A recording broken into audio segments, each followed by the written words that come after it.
All right, let's jump right into this.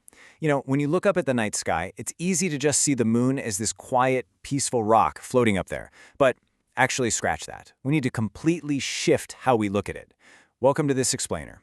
Today, we're breaking down how, over the next decade, the moon is going to morph from a silent celestial body into literally the biggest geopolitical arena in the solar system. We're talking about a full-blown lunar gold rush, and we're going to unpack exactly why that's happening right now. So I want to kick things off by putting this directly to you. Is the moon the next Battleground? It sounds like a movie plot, right? But the sheer scale of the players involved is it's staggering. We're dealing with global heavyweights, NASA, China, private juggernauts like SpaceX, and they are in an absolute mad dash to get hardware on the lunar surface. And why the massive rush all of a sudden? Well, because this race could quite literally redefine the destiny of Earth as we know it. Which brings us to part 1, the new space race. To really wrap our heads around why everyone is suddenly so obsessed with the moon, we actually need to zoom out and look back down at our own planet. Because the driving force here isn't just, the romantic human urge to explore the cosmos, it's tied directly to our survival. Look at the reality on the ground. Earth's resources are tapping out. We are running desperately low on critical materials. Take lithium or rare earth elements. Countries are already practically going to war over these just to keep our modern tech running. But then, look at the moon. It is sitting on top of immense, completely untouched wealth. We're talking highly prized materials like Helium-3 and Blue Gold. The contrast is honestly wild. Earth is a depleted mine, while the moon is this totally untapped, basically limitless cosmic vault. So let's talk about the prize. Section 2, the Helium-3 jackpot. We've got to zero in on the exact thing that's sparking this massive trillion-dollar frenzy. We aren't just talking about grabbing cool moon rocks from museums. This is about Helium-3. It's a super rare lunar isotope, and honestly, it's basically the ultimate cheat code for clean energy. Just think about this for a second. A few tons, just a couple of truckloads, of Helium-3 could literally power the entire planet for years. And the absolute best part? It does the job with zero pollution. None! It's practically non-existent down here on Earth, but up there on the lunar surface, it's incredibly abundant. I mean, when you find a totally pollution-free energy source capable of lighting up the globe, the financial stakes go absolutely through the roof. We're talking trillions of dollars. Trillions. That's the estimated value of this lunar energy revolution. The nation or company that locks this down doesn't just get a nice little economic bump. Oh no, they secure absolute global energy dominance and jaw-dropping financial wealth for generations to come.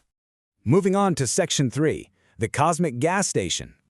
Now, you might be thinking, okay, they just want to land anywhere they can on the moon, right? Nope.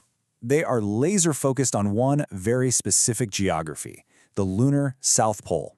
And here's the step-by-step logic of why that exact location is the Holy Grail. Step 1. We know for a fact there is lunar water ice buried there. But this isn't just drinking water for astronauts. Step 2. You can actually split that water ice into oxygen and hydrogen. And Step 3. That combo is literally rocket fuel. It's fuel for missions to Mars and way out into the deep solar system. So whoever controls that ice controls the ultimate cosmic gas station. If you master the water, you basically become the undisputed king of space exploration. But here's where it gets incredibly messy. Section 4. Who owns the moon? Before anyone can realize this wild utopian vision of endless clean energy and deep space colonies, we slam right into a massive legal wall. And it's causing serious friction globally. On one side, we've got the 1967 Space Treaty. The golden rule there has always been that no single nation can claim or own the moon. It belongs to all of humanity, right? But on the other side, we're seeing all these new legal frameworks popping up, like the U.S. Artemis Accords and various national laws. And these new rules basically say, well, you can't own the land, but you can extract and keep the resources. Do you see the contradiction there? It's this massive gray area between old treaties and new loopholes, and it is exactly where international tensions are boiling over. Which leads us straight into Section 5, a new Cold War.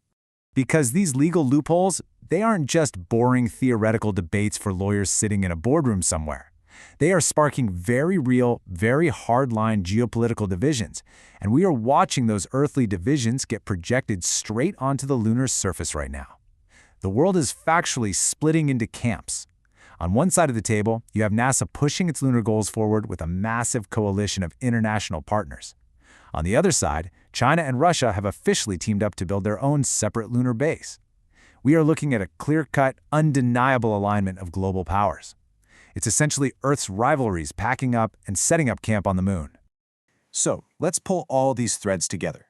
The biggest takeaway here is that moon mining, it is no longer science fiction. It is absolute reality. We really need to wrap our heads around the fact that the commercialization and, honestly, the potential militarization of space isn't some distant, abstract concept for the future. It is happening right now. The billions of dollars are already exchanging hands, and the missions are actively launching. I want to leave you with this final, provocative thought to chew on. Based on everything we've unpacked today, are humans going to turn the moon into a battleground just like Earth? Are we literally just exporting our resource wars to the stars? I really want to know your take on this, so please drop your thoughts down in the comments. And hey, if you found this breakdown helpful and you want to keep staying ahead of the curve on complex topics like this, make sure to subscribe for more explainers. Keep learning, keep questioning, and I will catch you in the next explainer.